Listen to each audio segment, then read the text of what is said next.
عشق رسول صلی اللہ علیہ وآلہ وسلم ایک ایسا جذبہ ہے جس کے آگے دنیا کی ہر چیز ہیچ ہے۔ یہ جذبہ مسلمانوں کو ہر ضرورت سے بے نیاز کر دیتا ہے۔ مسجد نبوی شریف کے احاطے میں 4 پولیس والے کسی کا انتظار کر رہے ہیں۔ پھر ایک شخص نمودار ہوا تو پولیس والوں نے بھاگ کر اسے قابو کر لیا اور اس کے ہاتھ جکڑ لیے۔ اس نوجوان نے کہا، جناب خدا را مجھے دعا اور توسل کی اجازت دے دو، میری بات سن لو، میں کوئی بھکاری نہیں ہوں، نہ چور ہوں۔ پھر وہ جوان چیخنے لگا۔ میں نے اسے غور سے دیکھا تو ایسے لگا جیسے میں اسے جانتا ہوں۔ میں بتاتا ہوں کہ میں نے اسے کیسے پہچانا۔ دراصل میں نے اسے کتنی ہی بار بارگاہ رسالت صلی اللہ علیہ وآلہ وسلم میں روتے ہوئے دیکھا تھا۔ یہ ایک البانوی نوجوان تھا جس کی عمر 35 یا 36 سال کے درمیان تھی۔ اس کے سنہری بال اور ہلکی سی داڑھی تھی۔ میں نے جرأت کر کے پولیس والوں سے کہا، جب اس کا کوئی جرم نہیں ہے تو تم اس کے ساتھ ایسا سلوک کیوں کر رہے ہو؟ آخر کیا الزام ہے اس پر؟ انہوں نے مجھے سختی سے کہا، ارے او ترک، تو پیچھے ہٹ، اس معاملے میں بولنے کا تجھے کوئی حق نہیں۔ لیکن میں نے پھر سے کہا، آخر اس کا تمہارے ساتھ کیا مسئلہ ہے؟ کیا اس نے کوئی چوری کی ہے یا کوئی جرم کیا ہے؟ بتاؤ تو صحیح۔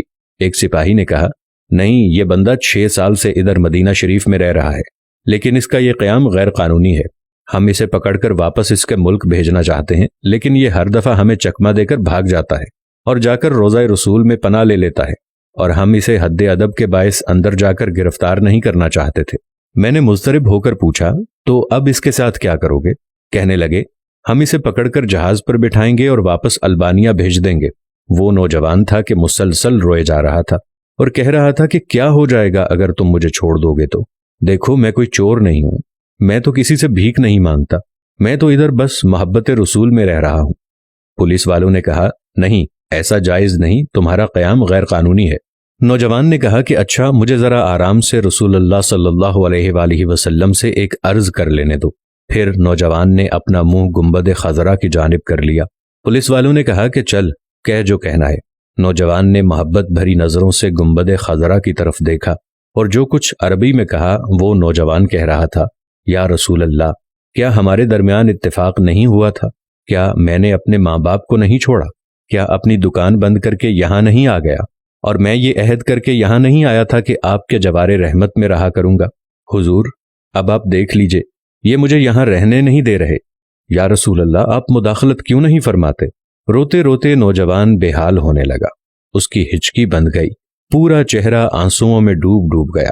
اس کا یہ حال دیکھ کر پولیس والے نے ذرا ڈھیل دی اور نوجوان نیچے گر گیا۔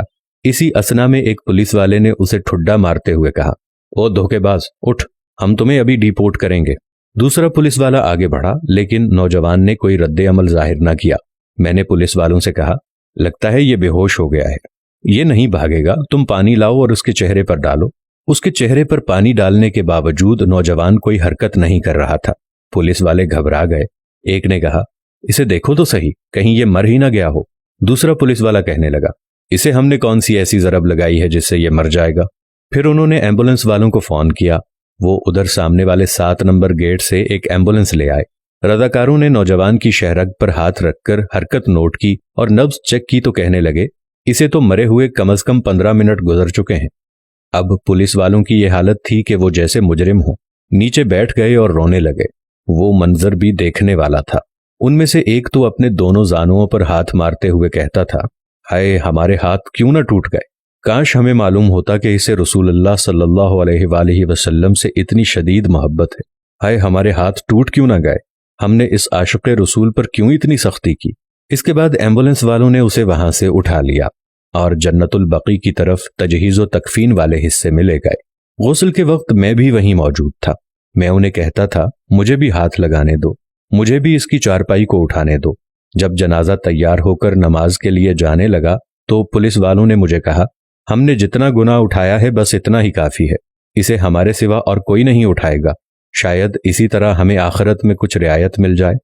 میرے سامنے ہی وہ نوجوان بار بار کہہ رہا تھا کہ یا رسول اللہ، آپ مداخلت کیوں نہیں فرما رہے؟ دیکھا، رسول اللہ صلی اللہ علیہ وآلہ وسلم نے مداخلت فرما دی اور ملک الموت نے اپنا فریضہ ادا کر کے اسے آپ تک ہمیشہ کے لیے پہنچا دیا۔ اللہ تعالی ہمیں اپنے حبیب صلی اللہ علیہ وآلہ وسلم کی ویسی ہی محبت عطا فرمائے جیسی اس البانی نوجوان کو عطا فرمائی تھی۔ امید کرتے ہیں ہماری آج کی ویڈیو بھی ضرور پسند آئی ہوگی اور آپ کا بھی دل حضور صلی اللہ علیہ وآلہ وسلم کی محبت میں باغ باغ ہو گیا ہوگا۔ ویڈیو اچھی لگے تو کومنٹس میں صدقے یا رسول اللہ ضرور لکھیں اور ویڈیو کے بارے میں اپنی رائے کا اظہار ضرور کریں۔